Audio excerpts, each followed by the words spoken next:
Fellow writers, what worldview does your story communicate? What is your worldview, and how can you get that across in your story without being preachy or obvious or anything like that, or didactic, whatever? How do you do that in a natural way that doesn't feel forced, but still feels clear and makes an impression on your reader? That's the question I'm talking about today. It's Sam with another Friday video for you. Thank you for tuning in and watching. As you can see, well, if you're watching the video and not listening to the audio later, you can see I'm not in my normal spot. I'm at a work retreat. Actually, I just finished a work retreat. Today was the last day, and it's only a half day, so I'm done now. I'm on a little later than I usually might be, and I'm still in the office, but that's okay. Here today to talk about fiction and all that stuff. If you heard my last episode, I was talking about what stories inspired our stories and kind of how we can draw on those influences without making our story a complete copy. This is kind of a part two of three-ish, actually. So next week I want to build on this some more. But today I'm asking, what is your worldview, and what, how can you put that into your story? I guess organically is kind of the term we're looking for, the term a lot of us want to use. So that's a big question for all of us, right? Well, at least some of us. I don't know. So I'll tell you my experience, and I'll tell you what I've done. What I've done. I guess kind of the readers can judge how well I've done this or not. But hopefully this will help. Full disclosure, if you didn't know already, I'm a Christian. I'm a writer. I know many of you out there are also Christians. Not all. I have a lot of Christians in my audience, but I know I also have people from all different belief systems or no active faith, because I like to connect to a lot of different people and try to try to reach out to others and such, and try to build bridges. And I want to I honestly, when I publish my book, I want my audience to be not just Christians. I think a lot of us are in that boat too. So I'm a Christian. If you're a Christian, this might especially be relevant to you. Even if you're not, I hope you'll listen in, because if you have any worldview that you want to communicate to your readers, I'm going to talk about that today. So there you go. So I'll go ahead and say, I guess I touched on this a minute ago. If you didn't know, Christian fiction has a bad reputation, even among Christians, and there's a good reason for that, because it has a reputation for being kind of tame or preachy or cheesy, maybe all the above. The most obvious examples are like those Amish romance novels, or the Left Behind series. I've read some exceptions. I've read some Christian fiction that I think is pretty good and is not tame, but that's kind of the exception, not the norm, and those are not the biggest ones out there. I've read like Ted Dekker. He writes kind of horror, suspense, and Frank 42. I'm not saying everything they've written is brilliant literature, but I don't think it has the same problems that a lot of Christian fiction has. I've also read Cliff Graham. He writes historical fiction about some of the manly men of the Bible, like King David and his mighty men, and I've read a couple of his novels. They were good. They were not tame. He's a military man, so he knows what tough manly men sound like. But overall, Christian fiction has this kind of this stigma, this stereotype of focusing too much on the worldview and just not getting the story right. Either just making the story poorly executed, a thinly veiled sermon maybe. That's kind of the impression people have when they think of Christian fiction. So I believe it was actually C.S. Lewis, who of course was a Christian and an author. He said the world doesn't need more Christian books. It needs more Christians writing good books. So I consider myself.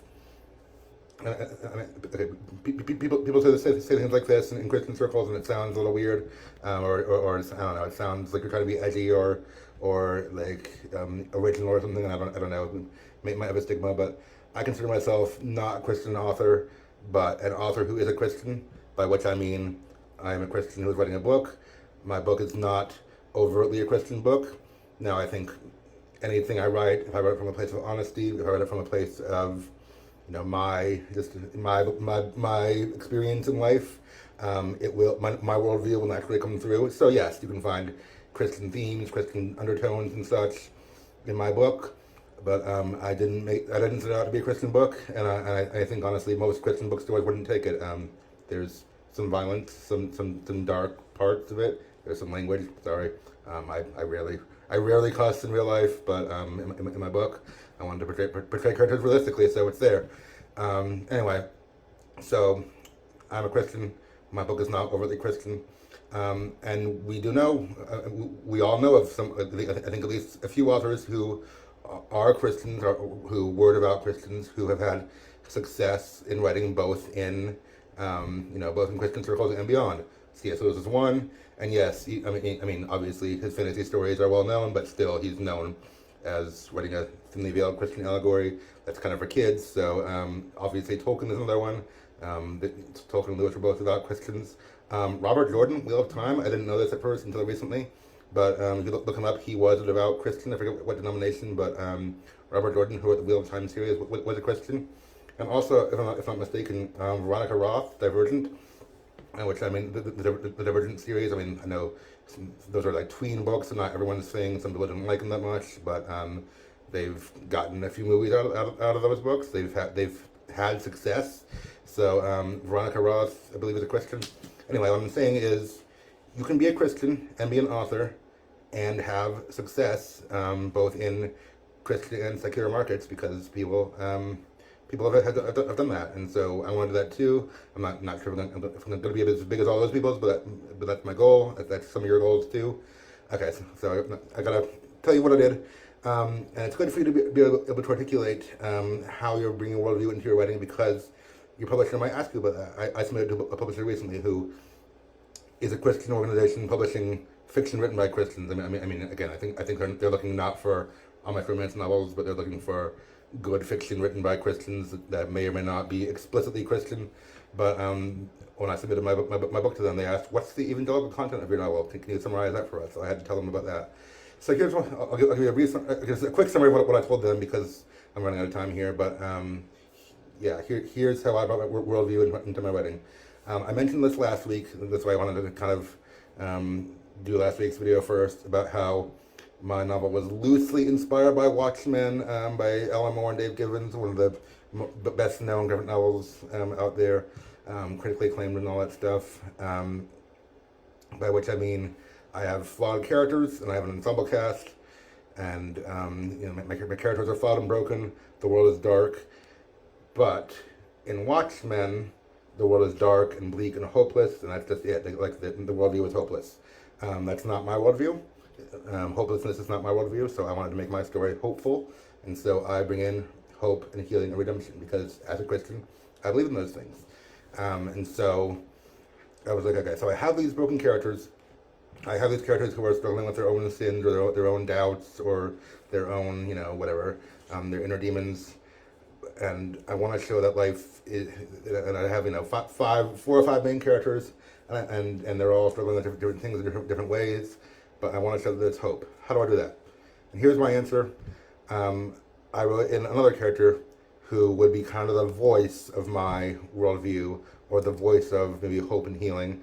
I hope, so I created a character called the White Knight, who is like an idealistic superhero, basically kind of think Golden Age Superman.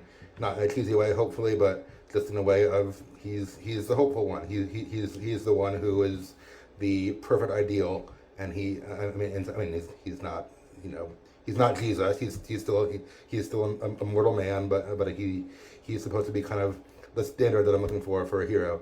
And he's not the main character. He's a background character. He's kind of like a legendary figure, or like a mentor to my main characters. But he's, I didn't want to make him the main protagonist, because the main protagonists have to be ones we can relate to more. But I'm like, I do want to have this character in there who is kind of the voice or the representation of my worldview. So the White Knight is in there. This is a minor spoiler, but some of you have heard this already. In his secret identity, he's a pastor. So yes, he does represent my worldview. But I wrote in this one character who is, again, a background character, not the main character, to be the voice of my worldview, and that's kind of how I did it. I guess my readers can decide whether or not that's subtle enough for them. I was trying to make my worldview subtle. It's there, but it's not too preachy. That's the goal. My readers can decide how well I did that. But yeah, that's my advice. At least one way you can do that. Write in a character who is your voice, who is the voice of your worldview. Okay, they may not be the main character. In fact, I'd recommend maybe they're not. If your main character is kind of struggling on their journey, but have a character somewhere in there, a mentor figure or whatever, who is the voice of your worldview, and use that to get your worldview across in ways that will be clear to your reader, but not preachy and not too obvious. Hope that helps. That's what I did. Hope it works well for me and for you. Thanks for watching and listening, and I'll see you next time. Bye.